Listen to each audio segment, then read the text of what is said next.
നമസ്കാരം. മലയാളത്തിലേക്ക് സ്വാഗതം. സാമ്പത്തിക ഭദ്രതയുള്ള ഒരു ജീവിതം കെട്ടിപ്പടുക്കുക എന്നത് ഏതൊരു വ്യക്തിയുടെയും വലിയ സ്വപ്നമാണ്. എന്നാൽ പലപ്പോഴും നമ്മുടെ കൈവശമുള്ള സമ്പാദ്യം കൊണ്ട് മാത്രം നമ്മുടെ ലക്ഷ്യങ്ങൾ പെട്ടെന്ന് പൂർത്തീകരിക്കാൻ സാധിച്ചെന്ന് വരില്ല. ഇത്തരം സാഹചര്യങ്ങളിലാണ് കടം അല്ലെങ്കിൽ വായ്പ എന്ന സാമ്പത്തിക ഉപകരണം നമ്മളെ സഹായിക്കുന്നത്.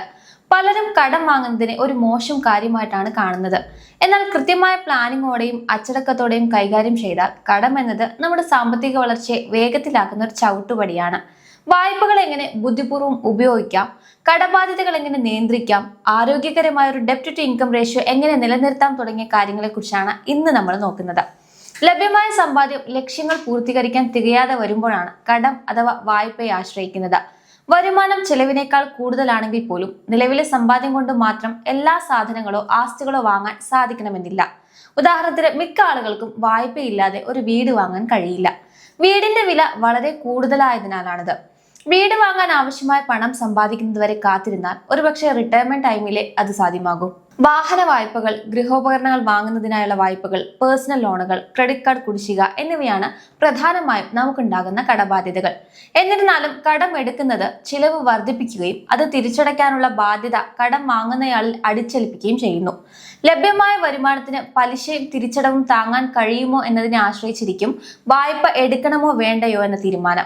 കടം എല്ലായ്പ്പോഴും മോശമല്ല. അത് എന്തിനു വേണ്ടി ഉപയോഗിക്കുന്നു എന്നതിനെ അടിസ്ഥാനപ്പെടുത്തി വേണം വിലയിരുത്താൻ. ഉദാഹരണത്തിന്, ഒരു വീട് സ്വന്തമാക്കാൻ കടം വാങ്ങുന്നത് മോശമായ കാര്യമല്ല. ചില സന്ദർഭങ്ങളിൽ സ്വന്തം പണത്തിന് പകരം കടമെടുത്ത പണം ഉപയോഗിക്കുന്നതിന്, അതായത് ലിവറേജ് എന്ന് വിളിക്കുന്നു, നിക്ഷേപത്തിൽ നിന്നുള്ള ലാഭം വർദ്ധിപ്പിക്കാൻ സഹായിച്ചേക്കാം. ചില സാഹചര്യങ്ങളിൽ സ്വന്തം പണം ഉപയോഗിക്കുന്നതിനേക്കാൾ വായ്പ എടുക്കുന്നത് കൂടുതൽ യുക്തിസഹമായിരിക്കും. ഉദാഹരണത്തിന്, മക്കളുടെ വിദ്യാഭ്യാസത്തിനായി റിട്ടയർമെന്റ് സമ്പാദ്യത്തിൽ നിന്ന് പണം എടുക്കുന്നതിനേക്കാൾ നല്ലത് ഒരു വിദ്യാഭ്യാസ ലോൺ എടുക്കുന്നതായിരിക്കും നല്ലത്.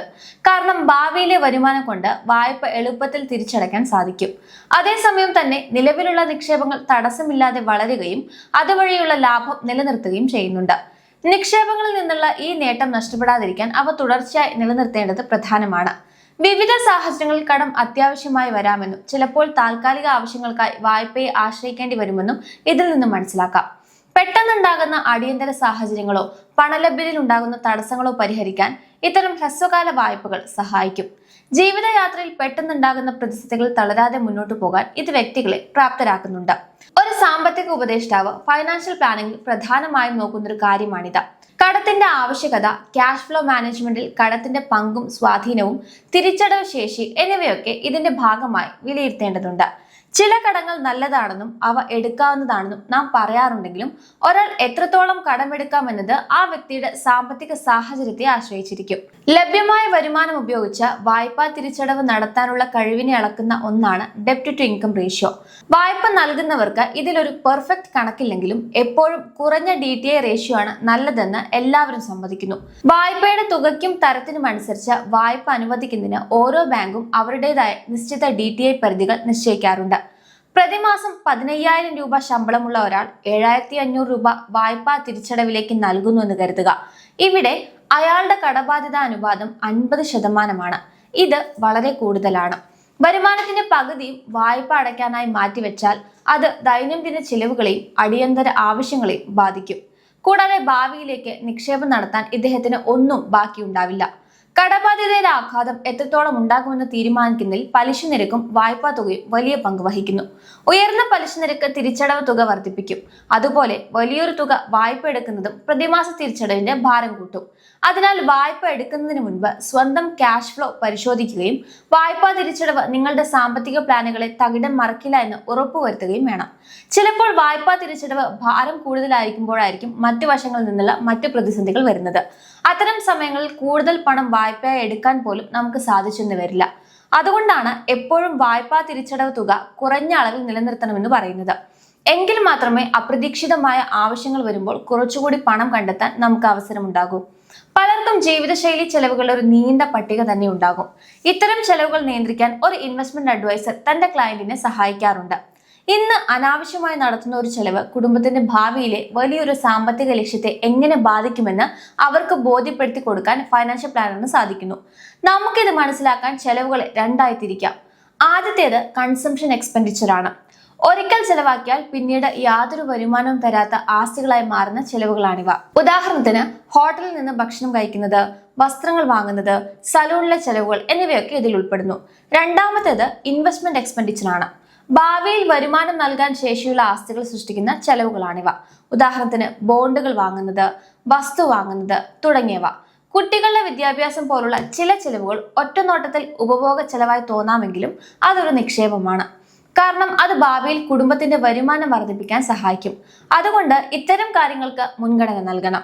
പലരും വരുമാനം മൈനസ് ചെലവ് ഈക്വൽ ടു സമ്പാദ്യം എന്ന രീതിയാണ് പിന്തുടരുന്നത്. അതായത് ചെലവ് കഴിഞ്ഞ് ബാക്കിയുള്ളത് സമ്പാദിക്കുക. ഇതിനു പകരം വരുമാനം മൈനസ് സമ്പാദ്യം ഈക്വൽ ടു ചെലവ് എന്ന ശൈലി സ്വീകരിക്കണം. ശമ്പളത്തിൽ നിന്ന് നേരിട്ട് നിക്ഷേപത്തിലേക്ക് പോകുന്ന SIPകൾ ഇതിന് ഏറ്റവും അനുയോജ്യമാണ്. ലക്ഷ്യങ്ങൾക്കായി സമ്പാദിക്കാൻ കഴിയുന്നില്ല എന്ന് പരാതിപ്പെടുന്ന പല കുടുംബങ്ങളും തങ്ങളുടെ വരുമാനവും ചെലവും കാര്യക്ഷമമായി കൈകാര്യം ചെയ്യാറില്ല എന്നതാണ് സത്യം. അവർക്ക് പറ്റുന്ന ചില തെറ്റുകളുണ്ട്. അതിലൊന്ന് അത്യാവശ്യ ചെലവുകളും ആഡംബര ചെലവുകളും തമ്മിലുള്ള വ്യത്യാസം തിരിച്ചറിയാത്തതാണ്.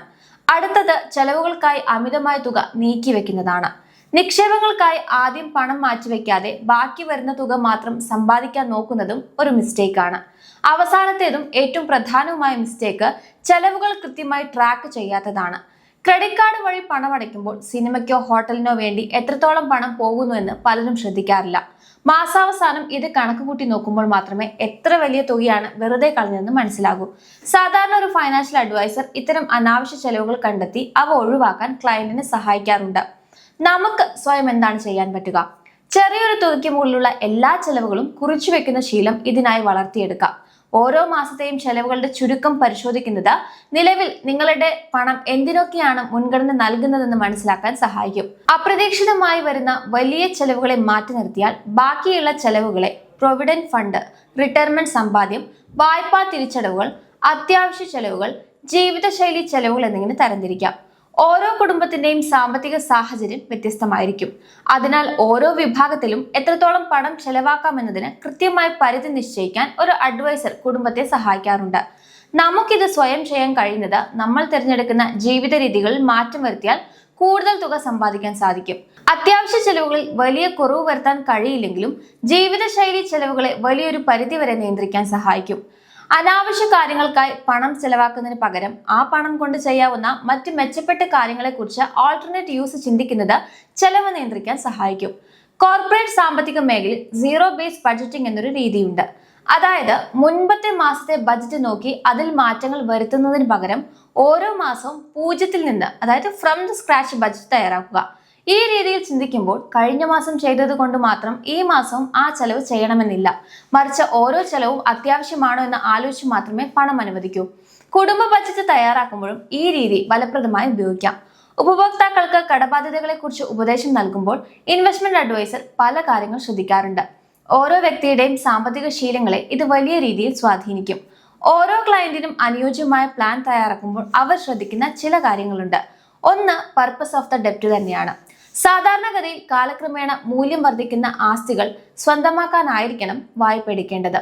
അതിനർത്ഥം ഉയർന്ന റിസ്ക്കുള്ള നിക്ഷേപങ്ങൾക്കായി കടമെടുത്ത പണം ഉപയോഗിക്കണമെന്നല്ല. കാരണം നിക്ഷേപത്തിന്റെ മൂല്യം കുറഞ്ഞാൽ വായ്പയുടെ പലിശ കൂടി നൽകേണ്ടി വരുന്നത് വലിയൊരു നഷ്ടത്തിലേക്ക് നയിക്കും. ഒരിക്കലും ദൈനംദിന ചെലവുകൾക്കായി കടം വാങ്ങരുത്. നിത്യ ചെലവുകൾക്കായി വായ്പയെ ആശ്രയിച്ചു തുടങ്ങുന്നത് ഒരാൾ തന്റെ വരുമാന പരിധിക്ക് അപ്പുറം ജീവിക്കുന്നു എന്നതിന്റെ തെളിവാണ്. ഇത് നിങ്ങളെ കടക്കെണിയിൽ എത്തിച്ചേക്കാം. താൽക്കാലികമായ പണലഭ്യത കുറവ് പരിഹരിക്കാൻ ചെറിയ കാലയളവിലേക്ക് കടമെടുക്കുന്നത് തെറ്റല്ല. പക്ഷെ അത് എത്രയും വേഗം തിരിച്ചടയ്ക്കാൻ വ്യക്തമായ പ്ലാൻ ഉണ്ടായിരിക്കണം. കോസ്റ്റ് ഓഫ് ഡെപ്റ്റ് ആണ് അടുത്ത് നോക്കുന്നത്. നമുക്കറിയാം, പലിശ നിരക്ക് കൂടുന്തോറും തിരിച്ചടവ് തുകയും വർദ്ധിക്കും. പേഴ്സണൽ ലോണുകൾ, ക്രെഡിറ്റ് കാർഡ് കുടിശ്ശിക തുടങ്ങിയ അൺസെക്യൂർഡ് ലോണുകൾക്ക് വലിയ പലിശ നൽകേണ്ടി വരും. അതിനാൽ ഇവ വളരെ ശ്രദ്ധയോടെ മാത്രമേ ഉപയോഗിക്കാവൂ. ക്രെഡിറ്റ് കാർഡുകൾ കൃത്യസമയത്ത് തിരിച്ചടയ്ക്കുകയാണെങ്കിൽ പലിശയില്ലാത്ത ഒരു ലോൺ പോലെ ഉപയോഗിക്കാം. എന്നാൽ മുഴുവൻ തുകയും അടയ്ക്കാതെ കുറച്ചു ഭാഗം അടുത്ത മാസത്തേക്ക് മാറ്റിവെക്കുമ്പോൾ ഇതിന് നമുക്ക് റിവോൾവിംഗ് ക്രെഡിറ്റ് എന്നാണ് പറയുന്നത്. പലിശ കുമിഞ്ഞുകൂടുന്നു. പലരും ഇത് ശ്രദ്ധിക്കാറില്ല. ഒരു ക്രെഡിറ്റ് കാർഡ് കമ്പനി മാസം 3% പലിശ ഈടാക്കിയാൽ നിങ്ങൾ വർഷം 42% പലിശ നൽകേണ്ടി വരാറുണ്ട്. ഇത് അമിതമായ ചിലവായതിൽ റിവോൾവിംഗ് ക്രെഡിറ്റ് ഒഴിവാക്കണം. ഇതേപോലെ തന്നെ ബ്ലേഡ് പലിശക്കാർ 60 മുതൽ 80% വരെ പലിശ വാങ്ങാറുണ്ട്. ഇത്തരം കടക്കെണികളിൽ പെടാതിരിക്കാൻ പ്രത്യേകം ശ്രദ്ധിക്കണം. കടത്തിന്റെ കാലാവധിയാണ് മറ്റൊരു ഫാക്ടർ. വായ്പയുടെ കാലാവധി എത്രത്തോളം കുറവാണോ അത്രത്തോളം വലിയ തുക ഓരോ മാസവും തിരിച്ചടക്കേണ്ടി വരും. ഇത് ലഭ്യമായ മാസ വരുമാനത്തിന്മേൽ വലിയ സമ്മർദ്ദം ഉണ്ടാക്കും. പലിശ നിരക്ക് കുറവാണെങ്കിൽ പോലും വായ്പാ കാലാവധി കുറവാണെങ്കിൽ തിരിച്ചടവ് തുക കൂടുന്നത് കുടുംബത്തിന്റെ സാമ്പത്തിക ഭദ്രതയെ ബാധിച്ചേക്കാം. അതിനാൽ കടം വാങ്ങുന്ന വ്യക്തിയുടെ തിരിച്ചടവ് ശേഷി കൃത്യമായി കണക്കിലെടുത്ത് വേണം വായ്പാ കാലാവധി തീരുമാനിക്കാൻ. മറുവശത്ത് വായ്പാ കാലാവധി കൂടുന്തോറും പലിശയായി നൽകേണ്ടി വരുന്ന ആകെ തുക വർദ്ധിക്കുന്നു എന്നതാണ് ഇതിന് ദോഷം.